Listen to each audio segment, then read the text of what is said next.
Welcome back to the Men's Self-Help Podcast. I got a question for you. Do you have a different sex drive than your partner? Are you typically hornier than they are? Or maybe it's the other way around?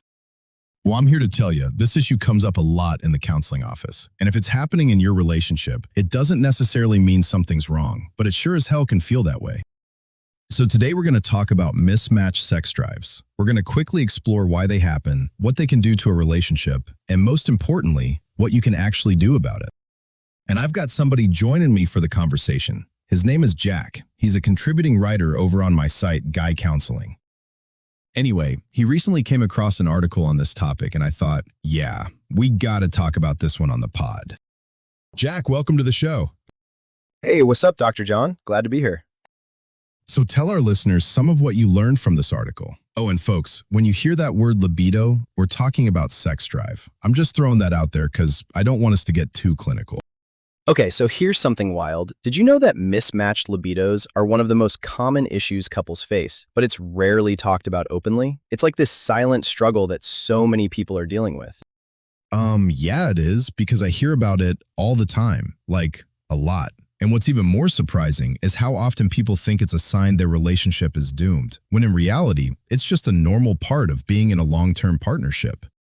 Exactly. And it's not just about sex itself, to be real about it. It's about what sex represents. For some people, it's emotional connection. For others, it's about feeling desired, or even just a way to relax after a stressful day. But when those needs don't align, things can get complicated fast. Right. Okay, but let me ask you something, because I know somebody listening is probably wondering about this.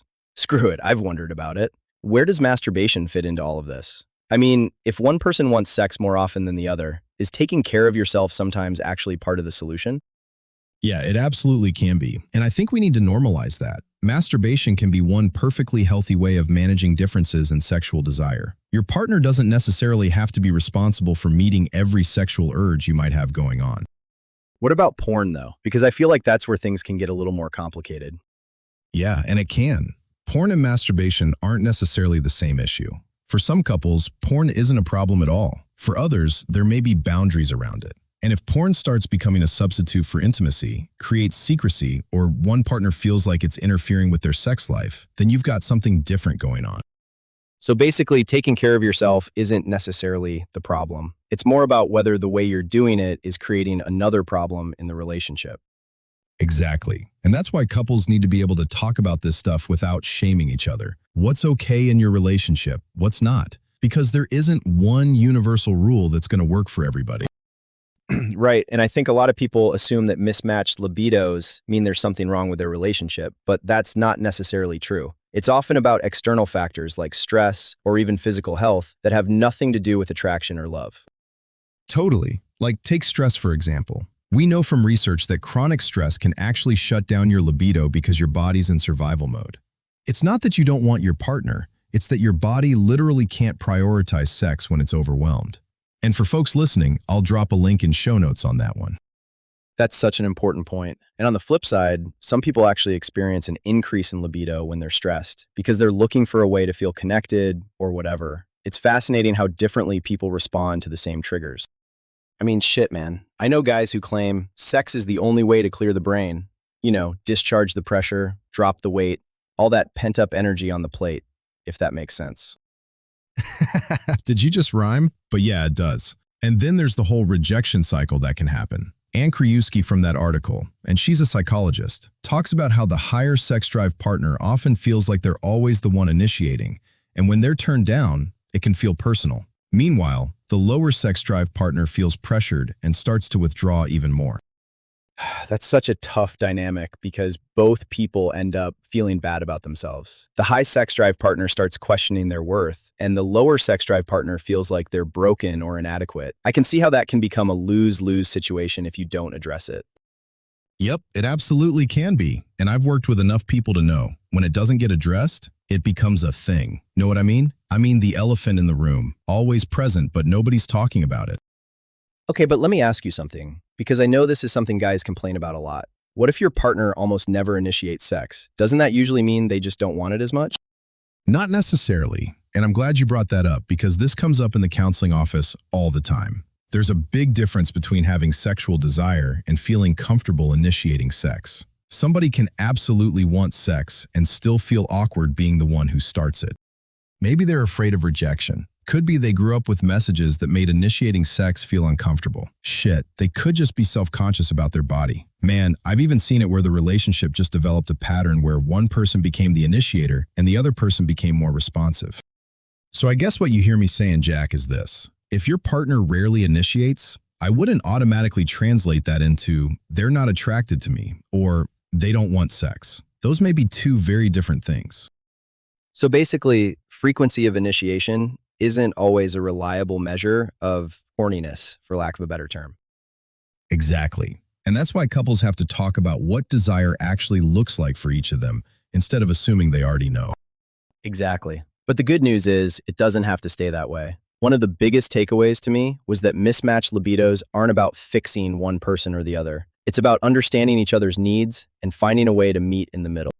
And that's where communication comes in, right? Like actually talking about what intimacy means to each of you. I love the example Audrey Schoen gave about the couple where the wife felt rejected every time her husband said no to sex. Once they realized her advances were really about wanting emotional connection, and his no wasn't a rejection, but just genuine fatigue, everything changed. That's such a powerful shift. It's like once you understand where the other person is coming from, it stops being about who's right or wrong and becomes about how you can support each other. And sometimes that means getting creative. Oh, like scheduling intimacy? I know it sounds unromantic, but it actually works for a lot of couples. It takes the guesswork out of things and gives both partners something to look forward to. Frankly, it's a pretty common homework assignment when folks enter couples therapy. Exactly. I hear that. And it's not just about sex. It's about carving out time to connect, whether that's cuddling, talking, or just being close. It's about creating space for intimacy in whatever form works for you. And that's such an important distinction. In that article, Emily Thompson talks about how non-penetrative intimacy can be a game changer. Things like cuddling, giving each other massages, or even just holding hands can be just as meaningful, if not more so. Totally. And sometimes those moments naturally lead to more, but there's no pressure. That's the beauty of it. You're building closeness without any expectations. I know when this issue comes up with some of my buddies, I try to get them to start thinking along those lines. And speaking of expectations, I think one of the biggest takeaways is not taking the mismatch personally. Like Krajewski said, it's not about keeping score. It's about understanding what sex means to each of you and creating a plan that meets both of your needs. Exactly. And that might mean the higher libido partner gets more non-sexual physical affection, while the lower libido partner gets support with whatever's killing their drive, whether that's stress, lack of sleep, or something else. It's all about balance. And I love what Ukala Maringanti said about understanding your sexual accelerators and sexual brakes. What turns you on versus what shuts you down. That's such a useful framework. Totally. Like if you're initiating right after a stressful workday and your partner needs emotional connection first, you're setting yourself up for disappointment. I mean, in some ways that's a no-brainer, but if you know what each other needs, you can approach intimacy in a way that works for both of you. And that's where fostering emotional safety comes in. Now, I get that some guys might hear that term and think, oh shit, is this where Dr. John gets all touchy-feely? Nah, it's not, guys. For real, it's really not.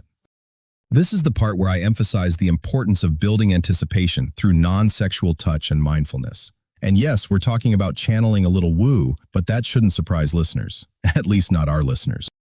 And that takes time, right? It's not a quick fix, but the effort is so worth it because when you feel emotionally safe, the physical connection often follows. Absolutely. And one thing that really stuck with me is the idea of differentiating between invitations, requests, and demands. When the higher libido partner approaches sex as an invitation, genuinely accepting a no without consequences, it changes the dynamic completely. Yeah, because no one wants to feel trapped or guilt-tripped. It's about creating an environment where both partners feel free to express themselves without fear of judgment or rejection. And that's the bottom line, isn't it? Mismatched libidos don't have to be a deal breaker. It's all about communication, understanding, and a willingness to work together. Exactly. And if you're willing to put in the effort, you can turn what feels like a problem into an opportunity for growth and connection. It's all about reframing the way you look at it. Couldn't have said it better myself. So, to anyone out there struggling with this, don't lose hope. There's always a way forward if you're both willing to take the first step. And before we wrap up, I want to give you a book recommendation. It's called The Sex-Starved Marriage by Michelle Davis. I think what I like about that read most are the personal stories of people struggling with the issues we've been talking about and how they work through the experience.